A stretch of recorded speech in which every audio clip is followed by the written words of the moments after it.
YCP పాలనలో మాజీ ముఖ్యమంత్రి వైఎస్ జగన్మోహన్ రెడ్డి విలాసాలకు 5,701 కోట్ల ప్రజా ధనంతో జగన్ జల్సా పథకాన్ని అమలు చేశారని రాజమండ్రి సిటీ ఎమ్మెల్యే ఆదిరెడ్డి శ్రీనివాస్ విమర్శించారు. జగన్ నేరాల ఖ్యాతి దేశంలోని సిబిఐని దాటి ప్రపంచంలోని యుఎస్ కోర్ట్ ఆఫ్ జస్టిస్కి వెళ్లిందని, ప్రపంచ అవినీతి పోటీలు పెడితే జగన్కు గోల్డ్ మెడల్ వస్తుందని ఎద్దేవా చేశారు. రాజమండ్రి ప్రెస్ క్లబ్లో శనివారం ఆయన మీడియాతో మాట్లాడుతూ ప్రజాధనాన్ని జగన్ ఏ విధంగా దుర్వినియోగం చేశారో వివరించారు. జగన్ తాడేపల్లి ప్యాలెస్లో కూర్చొని జగన్ 5,701 కోట్లతో జల్సాలు చేశారని, కేవలం ఎగ్ పఫ్లు తినటానికి 3.62 కోట్లు ఖర్చు పెట్టారని ఎద్దేవా చేశారు. ప్యాలెస్లో పెన్నులు, పేపర్ల కోసం 3.84 కోట్లు, తాడేపల్లి ప్యాలెస్ ఐరన్ ఫెన్సింగ్ కోసం 12.85 కోట్లు, సచివాలయాలకు రంగులు వేసి తొలగించేందుకు 3,000 కోట్లు, సర్వే రాళ్ల మీద జగన్ ఫోటోల కోసం 700 కోట్లు, ప్యాలెస్లో ప్రభుత్వ ఖర్చులకు 15.25 కోట్లు, మద్యం షాపుల్లో ఎలుకలు పట్టేందుకు 1.36 కోట్లు, ప్యాలెస్ వద్ద 986 మంది సెక్యూరిటీకి 1000 కోట్లు, ప్రహరీకి 10 కోట్లు, ప్యాలెస్ ముందు రోడ్డు నిర్మాణానికి 5 కోట్లు దర్జాగా ఖర్చు చేసి దుబారా చేశారని అన్నారు. ఇప్పుడు తాజాగా విద్యుత్ ఒప్పందాల్లో అదానీ సంస్థ ద్వారా 1,350 కోట్లు ముడుపులు స్వీకరించారని ఎఫ్బీఐ నిర్ధారణకు వచ్చిందన్నారు. వీటికి సమాధానం చెప్పాల్సి వస్తుందనే జగన్ అసెంబ్లీకి రాకుండా బెంగళూరుకి పారిపోయారని వ్యాఖ్యానించారు. టీడీపీ నాయకులు వర్రే శ్రీనివాస్, నక్కా చిట్టిబాబు, మజ్జి రాంబాబు, బుడ్డిగ రాధ, నల్లం శ్రీను, కొయ్యల రమణ, ద్వారా పార్వతీ సుందరి, ఇన్నమూరి రాంబాబు, కంటిపూడి శ్రీనివాస్, బుడ్డిగ రవి, కడలి రామకృష్ణ, పోలాకి పరమేష్ తదితరులు పాల్గొన్నారు. పోస్టులు అదే పోస్టులు ఎన్డీఏ కూటమి ఎవరైనా పెట్టి మహిళల్ని కించపరిచినా మీకు కూడా అదే చట్టాలు వర్తిస్తాయి. వాళ్ళు గడ్డి తిన్నారు కదా అని చెప్పి మనం గడ్డి తినక్కర్లేదు అని చాలా స్పష్టంగా చెప్పారు మాకు. ఇది మా నాయకత్వం, ఇది మా చిత్తశుద్ధి. మీరు ఎమ్మటనే 5 నెలల్లోనే రాజకీయ సన్యాసం అంటే అధికారంతో వచ్చే మదంతో మీరు ప్రవర్తించారు. ప్రజాక్షేత్రంలో ప్రజల పక్షాన పోరాడే శక్తి వైసీపీకి లేదు, ఉండబోదు కూడా భవిష్యత్తులో. ఏదో గాలిలో వచ్చింది అధికారం, ఇష్టానుసారంగా ప్రవర్తించి రాష్ట్రాన్ని పాడు చేశారు, కానీ వాళ్ళకి ప్రజల పక్షాన నిలబడాలన్న ఆలోచన కూడా లేదు. నిజంగా ఉంటే ఈ 5 సంవత్సరాలు యువత గురించి ఏ రోజైనా ఆలోచించారా? ఈ 5 నెలల్లో అసెంబ్లీ సాక్షిగా మేము ఈ రాష్ట్రానికి వచ్చిన పెట్టుబడులన్నీ కూడా అసెంబ్లీ సాక్షిగా చూపించాం.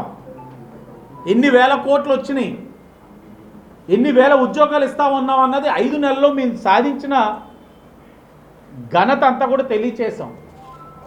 ప్రజలు చూస్తూ ఉన్నారు, జరుగుతూ ఉన్నాయి పనులన్నీ కూడా. రానున్న రోజుల్లో మేము యువతకు కూడా విజ్ఞప్తి చేస్తూ ఉన్నాం, ఎవరి కారు మీరు మీ నైపుణ్యాన్ని అభివృద్ధి చేసుకుంటూ వచ్చే అవకాశాన్ని సద్వినియోగపరచుకోవడానికి మీరు సంసిద్ధంగా ఉండండి. ఈ రాష్ట్రం ఊహించిన విధంగా అభివృద్ధి జరగబోతూ ఉంది. వచ్చే 5 సంవత్సరాల్లో వందే భారత్ మాదిరిగా స్పీడ్ పెంచుతాం, తప్పకుండా పెంచుతాం. ఈరోజు అసెంబ్లీ సాక్షిగా కానివ్వండి, లేకపోతే లోకేష్ గారి దగ్గరగా ఆయన చేస్తున్న కార్యక్రమాన్ని చూడడం, దాన్ని బట్టి కూడా నేను ఓపెన్గా చెప్తా ఉన్నాను, ఇదొక ఛాలెంజ్. గత 5 సంవత్సరాలు ఈ రాష్ట్రం నష్టపోయిందంతా చూశారు. ఈ 5 నెలల్లో ఏం జరుగుతూ ఉంది నా కళ్ళతో నేను చూశాను. మన ఎవ్వరు ఊహకు అందని విధంగా అభివృద్ధి జరగబోతూ ఉంది రాబోయే 5 సంవత్సరాల్లో.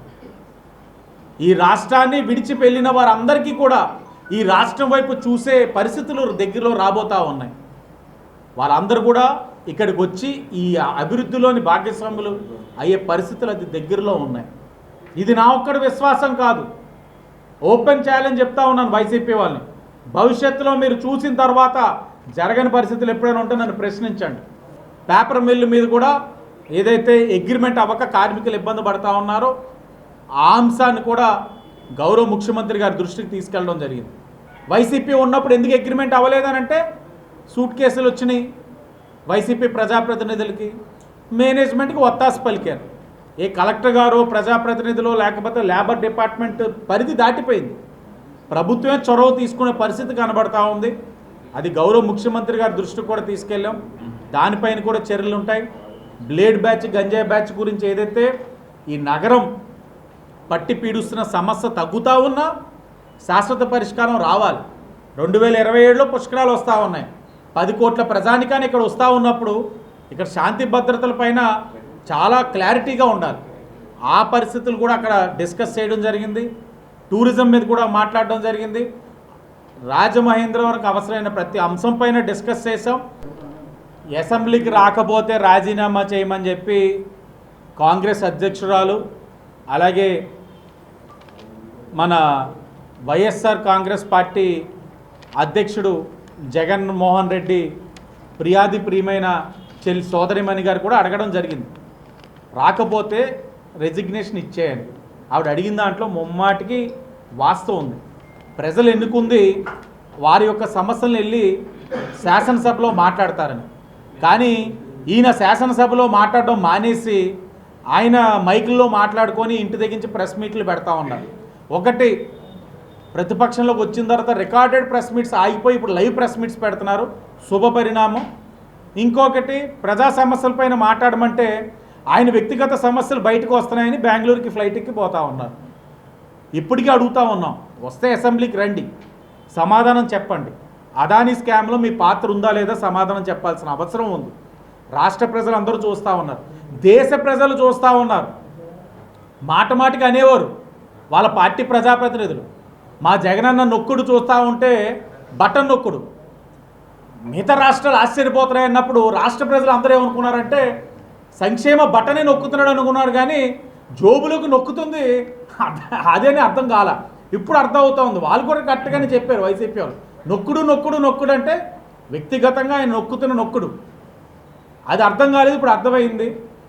ఆయన ఇప్పుడు వచ్చి కంపల్సరీగా మీడియా ముందు అదానిలో నా పాత్ర లేదు అని చెప్పాల్సిన అవసరం ఉంది.